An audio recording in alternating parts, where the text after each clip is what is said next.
Hello, I'm Dr. Gareth Moore. And I'm Laura Jane We're puzzle and brain training authors, and we sometimes get asked questions via email about how we write our books and other similar things like that. So I thought it might be quite fun. Well, actually, Laura thought it might be quite fun to do a Q&A. Now, we haven't yet asked for any questions, so I thought that we would just start by asking ourselves a couple of questions. Although you can consider this an invitation, ask us some questions in the comments. Yes, and then we will do our best to get back to them in a future video if there's something more than just like a yes, that's right to say. But as a sample taster of what that might look like, we've asked a few questions of each other. What's your first question for me, Laura? My first question is, what did you have for breakfast this morning? I had shreddies, I think, yes, with milk. Lovely. My question for you is, what is your favourite flavour of Subway sandwich? Sweet onion chicken teriyaki. Oh. Yeah, on hearty Italian. Well, now we've dealt with important questions. No, that's out of the Which way. is your favourite type of puzzle? I have to say that my heart belongs to crosswords because they were the original puzzle that I got into, I think. And although I do love a word search because they're extremely soothing and the answers are already there, I would say the crossword has my heart. Not the cryptic, because I find that hard and elitist, although recently I've been getting into it a bit more. Yeah, because I feel like there's a bunch of secret rules that you don't know There are about. rules, but I'm not sure how secret they are. I tell you what, we don't write many crosswords because most of our books have to be translatable. That's true.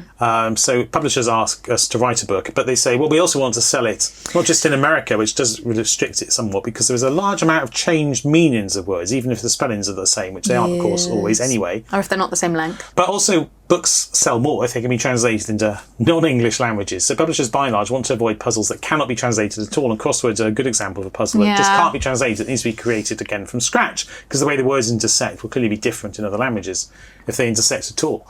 Whereas some other word puzzles like anagrams are relatively straightforward to translate. You just pop in the translated version of the words and anagram it yourself. But it doesn't work for crosswords. I have a follow-up question, which was, did you mean what is your favourite kind of puzzle to write, or what's your favourite kind of puzzle to solve? Good question. I meant to write. What's your favourite type of puzzle to write then? Oh, my favourite type of puzzle to write. I really like writing puzzles where there's a word hidden in a sentence in between two other words. I love writing those. Thank you. I like enjoy them, and I feel there is some level of skill. So yeah, I think those, It does mean that I often look out for those puzzles in other places, and I'm often hoping that there's words hidden in between other words if we're solving something else. You're just sitting there reading the cereal packet looking for those hidden words that are never there. It happens more than you would think. Da, da, da, conspiracy. What is your favourite type of puzzle to solve? Oh, it's a puzzle called Yajalin. To solve? Yeah. It's you have to draw a loop, and it has to visit every square that isn't shaded or a clue square, and the clue squares tell you how many shaded squares there are in certain directions from wherever the clue squares are. And also, shaded squares can't touch. And that's it. Those are the rules. And it's just my favourite puzzle. I really enjoy puzzles where you draw loops. I also enjoy puzzles where you shade. Another type of puzzle, a number or object placement puzzle like Sudoku or something like that. I enjoy it to an extent, but they're not my favourites compared to shading or in particular line drawing or loop drawing puzzles. Wow. Those are my favourites. I quite Do you enjoy do them in your writing downtime? I mean, when I had downtime, I used to. Back in the day. Now, for the past 10 years, I haven't. It's been very, very busy. Which is good. Yeah. But so no, I don't solve many puzzles, barely any puzzles for fun nowadays. We're just professional puzzlers now. Although I have just got back from the World Puzzle Championships, which was in Eger in Hungary. And there was a fantastic set of puzzles. There were, I think, 18 rounds of puzzles. 4 of them were team rounds, but 14 of them were not. And I really enjoyed that. I haven't really done a lot of fun solving of puzzles for a long time, and they were excellent sets of puzzles, and in particular the last round was all sorts of loop puzzles, and I particularly enjoyed that. Big fan. I would be absolutely hopeless at that because I'm terrible at doing puzzles under pressure, as you may have seen in some of our other YouTube solves, and I'm not very good at Sudokus. I think I just have a lack of patience, to be honest, because it's practice. Well, there were no Sudokus in the puzzle competition because there is a separate World Sudoku competition. True. Did you do that? I did not this year, because I'm not very fast at Sudoku compared to a lot of people. I think partly when you write puzzles, you have to solve them a different way to when you're solving them for speed. Because when you're solving for speed, you can guess, and you can also use things like uniqueness, saying, well, there must be something here because I would not have a unique solution otherwise. Whereas you can't use that sort of logic when you're writing a puzzle because you don't yet know it has a unique solution. You're just hoping. Yeah. But also, I spend my time writing them, not solving them, so I haven't had a lot of practice at that, really. Mm-hmm. But Sudoku in particular, there are some people who become incredibly fast at solving Sudoku, way faster than the average person. And if you're just simply average, like I am, then you... I can assure you are he's not much better than the average person. Well, I mean, my average is probably based on looking at world champion people, but Sure. but nonetheless, I'm a lot slower than them, so there's not much point in me competing, except for fun. And I don't want to spend 2 days doing, 100 completely different types of Sudoku. They're not all standard Sudoku. They are many variants. So there's a lot to take in there. And unless you're familiar with many of the variants, then there's a lot with these puzzle competitions. There are certain types of puzzle and certain variations, and then they kind of year on year build on each other to an extent. Mm-hmm. So unless you keep up with it or spend a bit of time getting up to speed, then if you just drop cold into it, it's a bit of a culture shock in that respect. Something unfamiliar. So your favourite kind of puzzle to solve is Yagellin. But what's your favourite kind of puzzle to write? I don't really have a favourite to write. I think Because they're all brilliant. I quite like writing New-Acci puzzles, actually. Oh. Those are ones I've always done completely by hand, because there are some puzzles where I have tools I've written that will assist me, because they'll check the solution's correct, for example, or something like that. But New-Acci I do by hand completely. And they're ones where you shade in squares to leave areas of the given sizes, and those areas can't touch, and all the shaded squares have to connect, and you can't have any 2x2 shaded areas. It sounds complex. And like some of these, they're so-called Japanese number puzzles. They have a few rules to read at the first time you start solving them, but the rules quickly become, you just know them. And then there's lots of beauty that comes out of it, because there's so many ways they can develop. And it's a really rich puzzle type. It's been around for over 20 years, and it's still being written. There were some of them in the puzzle competition I attended, in fact. It was one of the playoffs for the Grand Prix, which was a separate puzzle competition that took place while I was out in Eger. And one of my favourite types to write.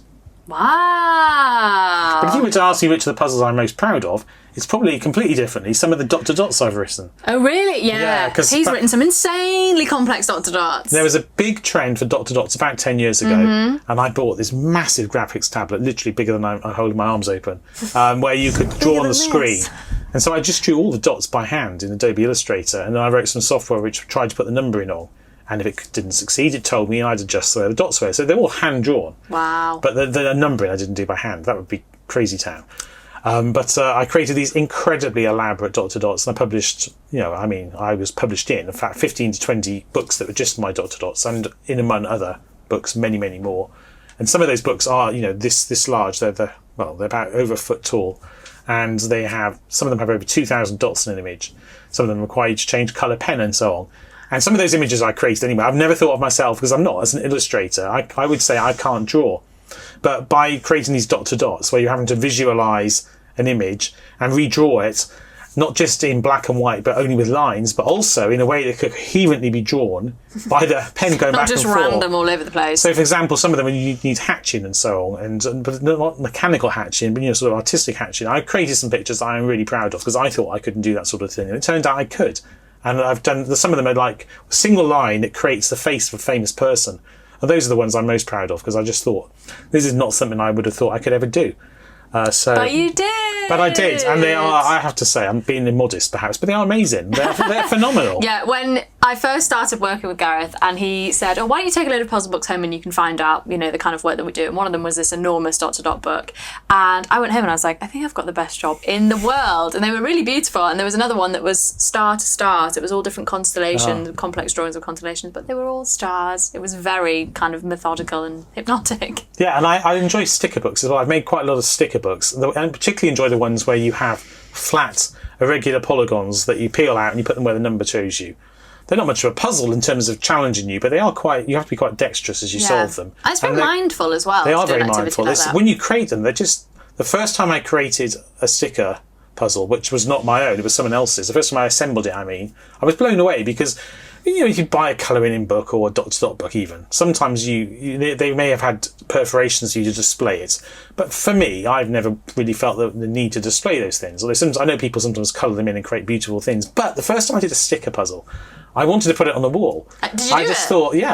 I just thought it looks like an actual mosaic. It was incredible. What was it a picture of? Oh, I don't remember. It was for an animal of some sort. I really enjoyed those. But so when I eventually, years later, came to create some of my own under other brands, I just had so much fun.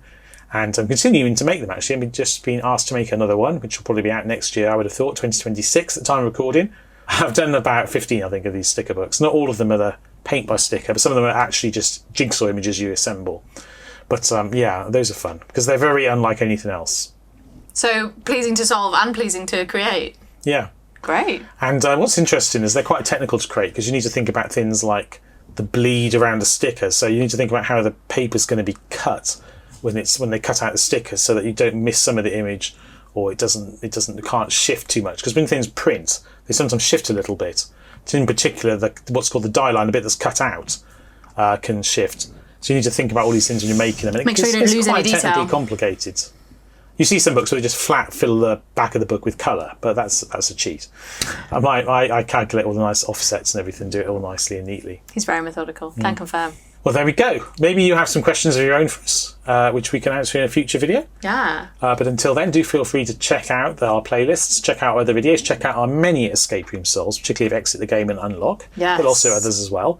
Also, if it's that time of year or you just fancy it anyway, there are loads of Advent Calendar escape room box solves on this channel as well. But otherwise, until we see you in a future or maybe a past video, all that remains is for me to say goodbye. And for me to say goodbye. Take care. Bye. Bye.